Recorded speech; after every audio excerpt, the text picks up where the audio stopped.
Welcome to all.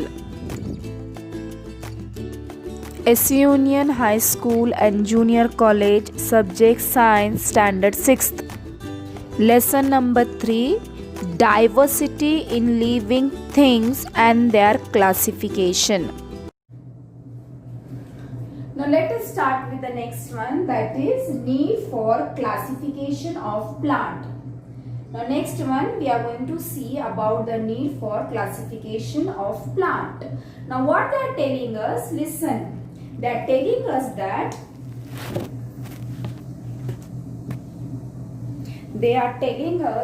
up to now information about lack of plants has been collected while studying the diversity in plants. They are classified for the sake of convenience on the basis of similarities and difference in their structure, their organs and their characteristic. The scientist Carlos Linnaeus made the first scientific classification of plant. Initially, it was his method of classification that was used by all.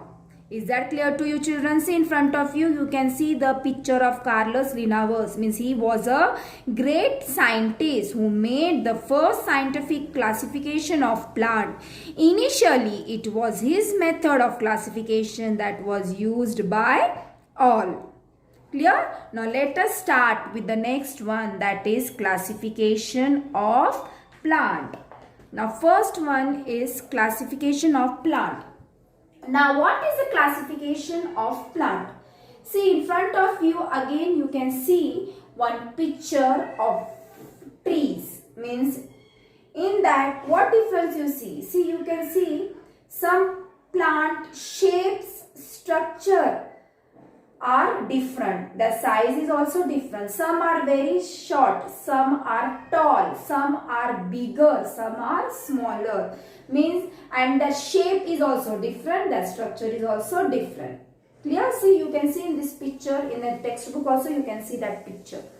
We can easily notice the difference in the shape and height of the plant in our surroundings. See in your surrounding also you see the different types of trees. In that you can see their shape, their height is totally different. It is easy to classify the plants on the basis of this observation. Means when you observe this, it is very easy for us to classify the plant. Clear? Now let us start with the first one, that is trees. Now what is a tree? See, there are different types of trees which you are learning since you are in the previous class. You are learning from the first standard. In the lower KG and upper KG also you have learned about the different names of trees. Got it? So there is no need for us to see the trees. But in textbook they have given you the one picture of the trees that you can see over there. Understood? And what they are telling us? They are telling us that some plant grows tall. Their stem or trunk is hard and strong. They have branches at some height above the ground. See in picture, I have shown you one picture of the tree. In that you can see that they are telling us that I have only shown you one picture, but I am telling us about all the big trees. They are telling us that their stem or trunk is hard and strong. They have branches at some height above the ground. They bear flowers and fruit for many years. Such plants are called trees. Means here they are telling us that they bear flowers and fruit for many years. Such plants are called trees. Trees are tall, big and perennial. That is, they live for many years. Means you have to keep only one thing in mind about the trees. What you are going to keep in the mind, that tree lives for many years. They are tall, big and perennial. That is, they live for many years. Understood? What is a tree? It is very easy. Now next one we are going to see. What is the next one? See the next one. They have told us about the shrubs. Now what is a shrubs? Now what are the shrubs?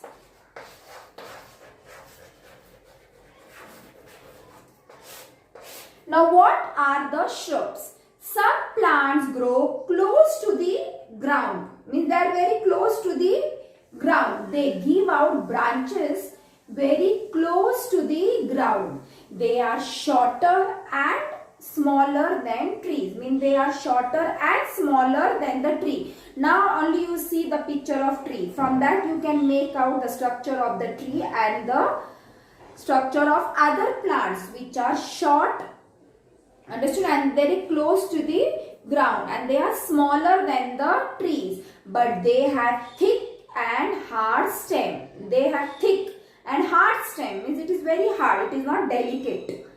The oleander, hibiscus, lanantha, coranthe and rose are shrubs that may grow up to 2 to 3 meters. See, in front of you I will show you the picture of hibiscus and the rose plant. In that you can easily identify how is their stem and how hard it is. Means you cannot touch it, but at least after observing the picture you can see that they are thick and the hard stem, which is called as a shrubs. Now the next one we are going to see, that is the herbs.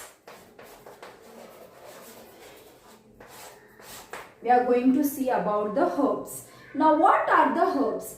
Herbs grow 1 to 1.5 meters. Means it go for 1 or 1.5 meters. Means it height is only that much. The stem of herbs are green and quite flexible. Means their flexibility you can see in that. Means it is not hard. If you touch also, no, you can see it is very flexible as compared to those of trees and bushes. Now tree, when you see, it is hard only. And herbs, shrubs also, they are little bit hard, but herbs are very flexible compared to those of trees and bushes. Herbs may live for a few months or up to 2 years. Means they are living only for few months or only for the 2 years. Got it? This is difference between the herbs, shrubs and a tree. Then the last one we are going to see, that is vines. Now what is the vine? Fourth one is vines. See, I will show you one picture related with the vine tree. See, in front of you, you can see one picture. In textbook also you can see the picture, various type of creepers and the climbers they have given. And what is a vine? Some vines need vertical support for growing, while some others spread on the ground. Means they need a vertical support. Support means, for example, if you take money plant. See, money plant, if you are having in your house, it is spreading out down only. So what you do, you tie it with thread, or you take one stick, and with the help of the stick and the thread you give support to it, and then it grows straight, and then it spread out as you are tying the thread in that shape. So that's why here they are telling that it need a vertical support for growing, while some others spread on the ground. Climbers like the money plant have aerial roots. Means the roots which is you see in that, the name is been given as to it is aerial root. Have you seen the cucumber tendril that look like a spring? Means you can see that it is like a spring. You know what is a spring. Of what use would they be? Touch the stem of any vines. What do you feel? What you will feel, children, when you are touching it? That you have to experience. The stem of a creeper is very flexible. It is very flexible, soft and green. It grows rapidly with the help of a support. See, when you touch it, no, if you pull little also, it will come out. That fruit or anything which is growing on that vines. Suppose example I will take about the creeper tree. If you want to pluck any fruit or any vegetable from that creepers, see, immediately it comes out because it is a delicate. That's why it is called as a soft and flexible. Clear? So in this way, today we have seen, means till now, up to now, we have learned about the need for classification of plants. In that we have seen about what is the trees, shrubs, herbs and vines. Now let us start with the next one.